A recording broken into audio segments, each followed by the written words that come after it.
کوئی قومی یکجہتی نہیں آئے گی جب تک عمران خان کو جیل سے باہر نہیں آئیں گے. قوم آپ کے ساتھ نہیں کھڑی. لائیں ان کو ادھر کھڑا کرے. وہ جب کہے گا کہ وی ول فائٹ, پورے پاکستانی قوم فائٹ کرے گا, بارڈر کی طرف جائے گا, اپنی فوج کے شانہ بشانہ کھڑا رہے گا. اور آپ کو ضرورت ہے, پاکستان کو ضرورت ہے کہ عمران خان کو باہر لائیں, ادھر پریڈ گراؤنڈ میں جلسہ رکھے.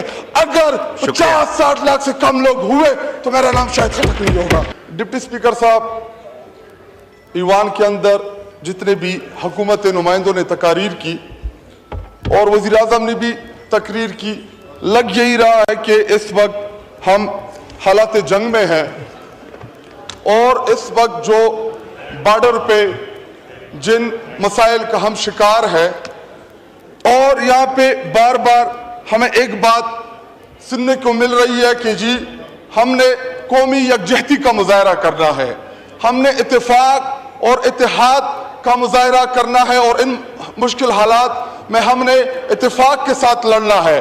تو جناب ڈپٹی سپیکر صاحب, وہ کون سے عناصر ہیں جو اپنی ذاتی انا کی تسکین کے لیے پاکستان کے سب سے محبوب لیڈر عمران خان کو جیل میں رکھے ہوئے ہیں اور ہم سے قومی یکجہتی کا تقاضا کر رہے ہیں؟ اور میں آپ کو اور اس ایوان کو بتاتا ہوں, اللہ کی قسم حلفاً کہتا ہوں کہ میرے اور آپ کی تقریروں سے کوئی قومی یکجہتی نہیں آئے گی جب تک عمران خان کو جیل سے باہر نہیں آئیں گے. قوم آپ کے ساتھ نہیں کھڑی.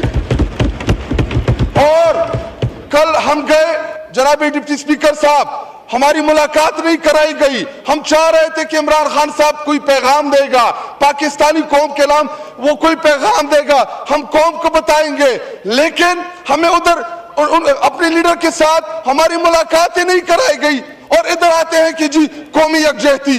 بالکل اس قومی یکجہتی میں ہم نہیں کھڑے ہوں گے جب تک آپ عمران خان کو باہر نہیں لائیں گے.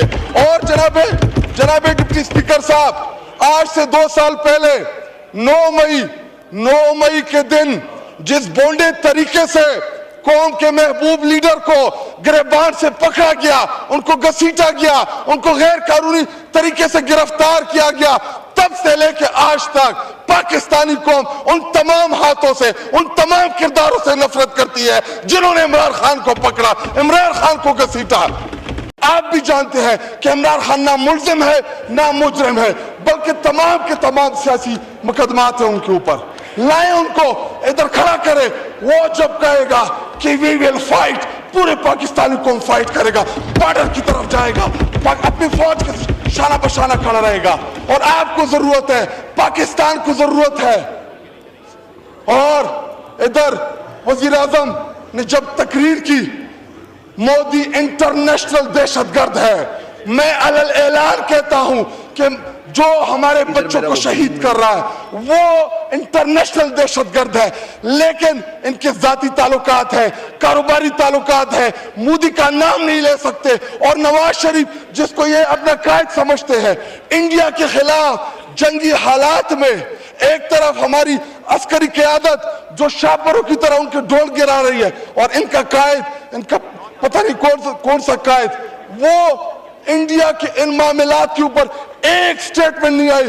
جناب ڈپٹی سپیکر صاحب, مجھے ٹیپو سلطان کہ وہ ایک کول یاد آ رہا ہے کہ اگر ایک لشکر جس کا سردار شیر ہو اور اس کے ساتھ لشکر میں گیدڑ ہو تو وہ شیروں کی طرح لڑتے ہیں.